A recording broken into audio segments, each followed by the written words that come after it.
Hi guys, welcome to my YouTube channel वैसे book youth content times के official YouTube channel पे आप सभी का स्वागत है।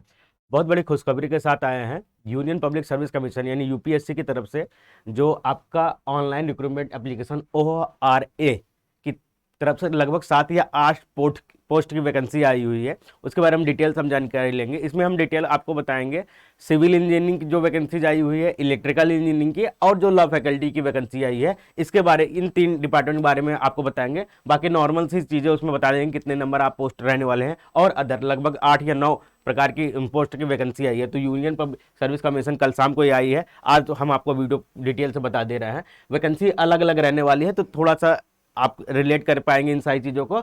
और उसकी क्वालिफिकेशन क्या है, एक्सपीरियंस मांगा है नहीं मांगा है, कौन कौन इसे फॉर्म फिल कर सकता है, उसकी चीज़ें हम डिटेल से बताने वाले हैं। तो एडवर्टाइज नंबर ये 7/2023 का है। तो यूपीएससी 7/2023 की वैकेंसी है। ORA करके आपको भरना है ऑनलाइन रिक्रूटमेंट एप्लीकेशन के थ्रू रहने वाली है। पहली जो पोस्ट रहने वाली है ये 1 वैकेंसी रहने वाली है, पोस्ट ऑफ रिसर्च ऑफिसर के लिए रहने वाली है। मिनिस्ट्री ऑफ आयुष डिपार्टमेंट में अनरिजर्व पोस्ट है, एक रहने वाली है। इससे आपसे ज़्यादा मतलब नहीं, जो भी एलिजिबल है वो इसे भर सकते हैं। फिर 1 वैकेंसी है आपका रिसर्च ऑफिसर योगा के लिए, मिनिस्ट्री ऑफ आयुष में 1 वैकेंसी रहने वाली है। ठीक है, इसके लिए क्वालिफिकेशन आपको बैचलर डिग्री इन योगा चाहिए, तो वो तो इंपॉर्टेंट नहीं है, मैं जो इंपॉर्टेंट है वो मैं आपको बता दे रहा हूँ। इसके बाद जो आपकी वैकेंसी इंपॉर्टेंट रहने वाली है, ये आपकी वैकेंसी रहने वाली सिविल एविएशन डिपार्टमेंट में। 16 वैकेंसी है। The post of assistant director regulation and information in directorate general of civil aviation. तो इसमें 16 वैकेंसी रहने वाली है। SC के लिए 2, ST के लिए 1, OBC के लिए 4, EWS के लिए 1 और अनरिजर्व 8 पोस्ट रहने वाली है। ठीक है, और इसमें क्वालिफिकेशन वगैरह है, तो सिविल एविएशन में आपका डिग्री वगैरह होना चाहिए।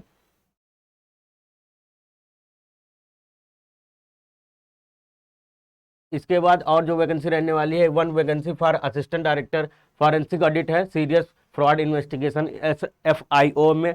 इसके बाद आपका इंपॉर्टेंट है 48 vacancies for post of public prosecutor in central bureau of investigation department, ये रहने वाला है, ये इंपॉर्टेंट है। तो इसमें SC के लिए 8 पोस्ट है, ST के लिए 5 है, OBC के लिए 11 है, EWS के लिए 4 है और 20 वैकेंसी जो रहने वाली है वो आपकी अनरिजर्व्ड है।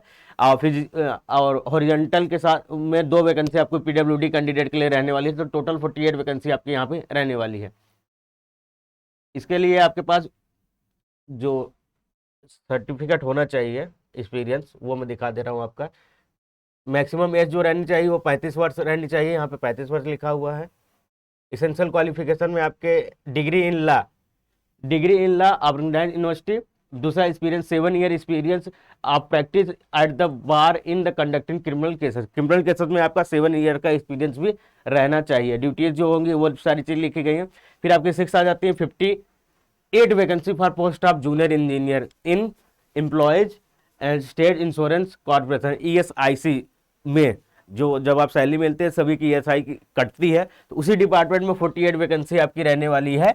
58 वैकेंसी आपके सिविल इंजीनियरिंग के लिए रहने वाली है। मोस्ट इंपॉर्टेंट है, सभी बच्चे इसी का इंतजार कर रहे थे। इसी के बारे में पूरी डिटेल्स जानकारी हम आपको देने वाले हैं। ठीक है, एक्सपीरियंस का नेक्स्ट पेज में आपको मिल जाएगा, इसमें एक्सपीरियंस क्या क्या मांगा है। एज जो रहने चाहिए, सैलरी जो मिलेगी वो 7 पे CPC रहने वाली है। एज जो रहने वाली है वो आपके 30 ईयर, 30 साल तक आप एलिजिबल रहने वाले हैं। इसके अलावा एजुकेशन क्वालिफिकेशन क्या क्या रहने वाली है, डिप्लोमा और degree in civil engineering from में रिकॉग्नाइज्ड यूनिवर्सिटी।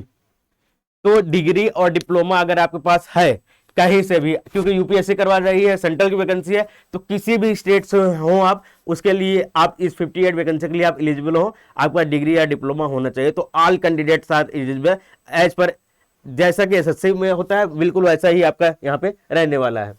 ठीक है, qualification are relaxable and the direction of UPSC services commission for reason record and writing in the case of candidate otherwise well qualified. ठीक है, duty हो गया। Any other condition the application appointment of candidate who are already in the state and central government or in public sector undertaking service will made on immediate absorption basis. Mandatory induction training as per prescribed and sponsored by employees state insurance corporation as part of successful completion of profession, ठीक है। तो ज़्यादा नहीं, इसमें degree and diploma आपका होना चाहिए, most important है। कोई क्वालिफिकेशन आपका, एक्सपीरियंस इसमें नहीं मांगा हुआ है, एक्सपीरियंस की बात इसमें कहीं नहीं की गई, एजुकेशनल क्वालिफिकेशन है, इसके अलावा कहीं भी इसेंशियल एक्सपीरियंस कहीं नहीं मांगा है, तो फ्रेशर कैंडिडेट भी इसे फॉर्म फिल कर सकते हैं। फिर आपका यही चीज़ आती है इलेक्ट्रिकल इंजीनियरिंग की 220 वैकेंसी आपकी इलेक्ट्रिकल इंजीनियरिंग रहने वाली है। एससी में 3, एसटी में 1, ओबीसी में 5, ईडब्ल्यूएस में 1, अनरिजर्व्ड में 10 वैकेंसी रहने वाली है। यहाँ पर भी अगर हम बात करते हैं क्वालिफिकेशन की, क्वालिफिकेशन जो रहने वाला है, एसेंशियल क्वालिफिकेशन डिप्लोमा और degree in electrical engineering from recognise university और इंस्टीट्यूट। इसमें भी कहीं भी आपका एक्सपीरियंस की बात नहीं की गई है, ये सारे उसमें आपके एक्सटर्नल चीज़ें रहने वाली हैं, वो चीज़ें यहाँ पे दिखाई गई है। अगर यहाँ पे कहीं भी एक्सपीरियंस मांगा होता है, यहाँ लिखा होता है एसेंशियल एक्सपीरियंस किसके लिए क्या रहने वाला है, ठीक है। डिग्री एंड डिप्लोमा आपका यहाँ पे होना चाहिए। और यहाँ पे एक पोस्ट जो रहने वाली है, वो post 1 vacancy for assistant architect. तो आपका आर्किटेक्ट होना चाहिए, मैक्सिमम एज जो 35 साल रहने वाली है। लास्ट यहाँ पे डेट है जो है इंपॉर्टेंट है, वो मैं दिखा दे रहा हूँ आपका। ये एग्जाम ऑनलाइन 8 अप्रैल से ये स्टार्ट हो चुका है, ठीक है, और ये 27 अप्रैल तक चलेगा। तो फार्म सभी लोग फिल कर दीजिएगा। फार्म का रेट शायद 25 रुपये या 30 रुपये ऐसा होता है यहाँ पे।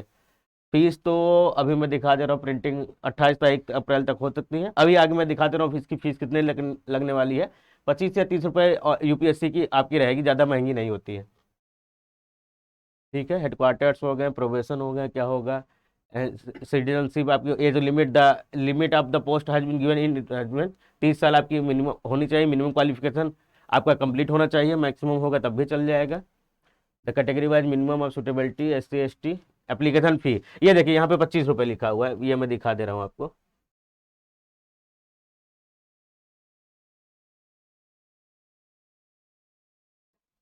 कैंडिडेट फीमेल, एससी एसटी और पीडब्ल्यूडी कैंडिडेट को छोड़कर सभी लोगों के लिए 25 रुपये पे करना होगा। मुझे ये पता नहीं चल रहा है रे, फीमेल वालों के लिए, एससी एसटी वालों को 25 रुपये क्यों छोड़ दिया। 25 रुपये तो आप ले ही सकते हो, बट ये यूपीएससी का रूल है, तो उसके लिए 25 रुपये यहाँ पे आपका होगा, ठीक है। No fee for SC ST application without the prescribe fee would not be consider. 25 रुपये नहीं देंगे तो कंसीडर नहीं किया जाएगा। और चीज़ें देखते हैं इसमें क्या रहने वाली है। कंसेशन एंड रिलैक्सेशन, रिलैक्सेशन तो सभी को मिलेगा, ठीक है। एज रिलैक्सेशन फॉर पीडब्ल्यूडी कैंडिडेट इंपॉर्टेंट नहीं है। हाउ टू अप्लाई इंपॉर्टेंट चीज़ है, कैसे अप्लाई करना है। How to candidate must apply online through the website upsconline.nic.in के थ्रू आपको यहाँ पे सबमिट करना होगा। अपलोड अदर डॉक्यूमेंट्स 1 MB से ज़्यादा नहीं होना चाहिए, ये सारी चीज़ें इसमें दी गई है। डॉक्यूमेंट्स जो जरूरी होंगे 200 DPI ग्रे स्केल होगी। Documents like pay slip, resume, appointment letter, relieving letter, unsigned experience certificate must not be uploaded in the document upload module, ठीक है। मेट्रिकुलेशन आपका होना चाहिए degree and diploma as the proof of education qualification claimed. Degree and diploma आपका होगा तो वहाँ पे आपको देना होगा certificate. In absence of certificate, provisional certificate along with the marksheet. अगर आपके पास सर्टिफिकेट नहीं है अभी, तो आपके पास अगर मार्कशीट है, मान लीजिए जिनका एग्जाम हो चुका है, रिजल्ट आ चुका है, बट अभी उन्हें सर्टिफिकेट नहीं मिला है, तो वो सर्टिफिकेट के जगह मार्कशीट जमा कर सकते हैं। Provisional certificate, marksheet to the academic year, ठीक है। ऑर्डर सर्टिफिकेशन, कास्ट सर्टिफिकेट आपका होना चाहिए। सभी सेंट्रल गवर्नमेंट के होंगे, स्टेट गवर्नमेंट वाला नहीं चलेगा, ये ध्यान रखिएगा। डॉक्यूमेंट्री सपोर्ट इंपॉर्टेंट है, और कुछ तो इंपॉर्टेंट आपका लग नहीं रहा है इसमें। Document certificate to be proceed at the interview, ठीक है। इंटरव्यू के समय आपको लेकर आना होगा सारी चीज़ें। इनका यहाँ पे आपका क्या लिखा हुआ है, in case of divorce, divorce की बात की गई है, स्पेशल कंडीशन है वो। Action against candidate guilty of misconduct, वहाँ पे मोबाइल फ़ोन्स वगैरह अलाउड नहीं है। बाकी इंपॉर्टेंट चीज़ें यहाँ पे कुछ नहीं दी गई है।